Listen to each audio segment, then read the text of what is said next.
While we were on our month-long train trip using the Amtrak USA rail passes, we stayed with some friends for a few nights in Denver, and they insisted on taking us to Staunton State Park with promises of beautiful views, an easy hike with their dogs, and the opportunity to breathe the freshest of air, and it was not disappointing.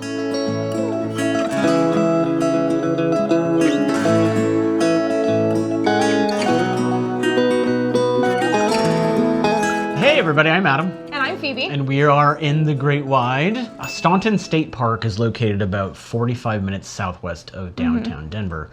It's like a almost 4,000 acre park. Yeah. It opened in 2013. It was listed on the National Registry of Historic Places in 2012, meaning that it has extra protection. Well, that's nice. Yeah, so that it'll always be there. It's great. Yeah. The land was donated from Francis H. Staunton, who required that the land be preserved in perpetuity for public benefit as a natural wilderness-type park, typifying Colorado's most beautiful mountain forest and meadow region. And it is absolutely gorgeous. It is. It is so pretty up there. The trails are very well taken care of, making the hikes really easy. Yeah. You don't have to worry about uneven ground and stuff. They definitely maintain it really well. Yeah.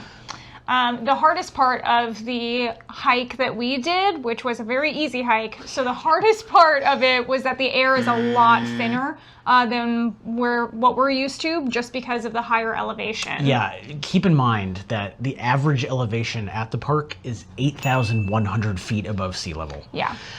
It doesn't. You don't really think about that because it's like I grew up in the Midwest, so it's like above sea level doesn't really mean anything. But when you're in places like Colorado, it's like, oh yeah, you pay attention. Yeah. And the trails range from less than a mile to up to 12 miles. And that longest trail will actually take you to a waterfall. It's called Elk Falls. Some trails allow for mountain bikes and horses, while others are for hikers only. Yeah. And I'll put a link in the description so that you can see all of the different trails. The trail that we ended up taking was called Davis Pond Trail Loop, and it totaled 2.3 miles.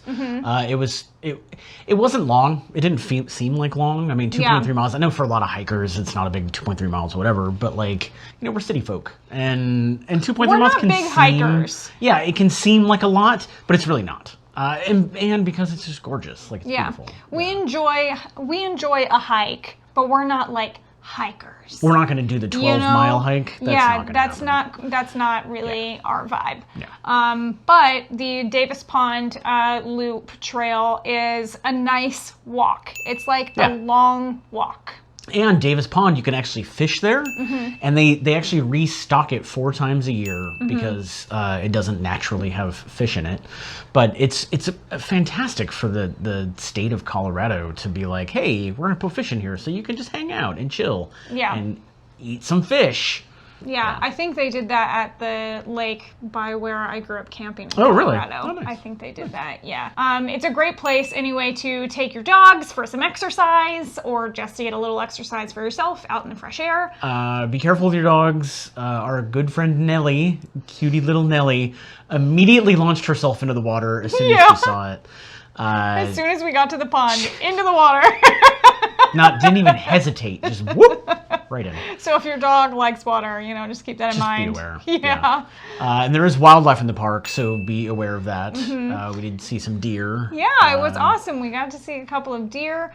But that means that it's really important that you keep your dogs on a leash and you pick up after them because that will help protect the wildlife in the area. The best thing was that we didn't see anybody else on the trail. Yeah, we only saw like a couple of other guys fishing at the pond itself, but I don't remember anybody walking by us on the trail. No. It was just us. We saw more deer than we did people. Yeah. So it's awesome when you can have a hiking trail to yourself like that. Yeah. And especially in September with the pretty fall colors, it was so lovely. Yeah. But in September, even though we were there in September, as dusk came on, the temperatures fell significantly, making it pretty chilly. Yeah, because it was a pretty warm day. It was. That day, that afternoon. But once the sun started going down, the temperature was just like, nope. Yeah, you're reminded that you're 8,000 feet above sea level. Yeah. When the sun goes down, it really goes down. Yeah, so just keep that in mind. Make sure that you take layers to stay warm, especially if you are from a warmer climate like we are in Los Angeles.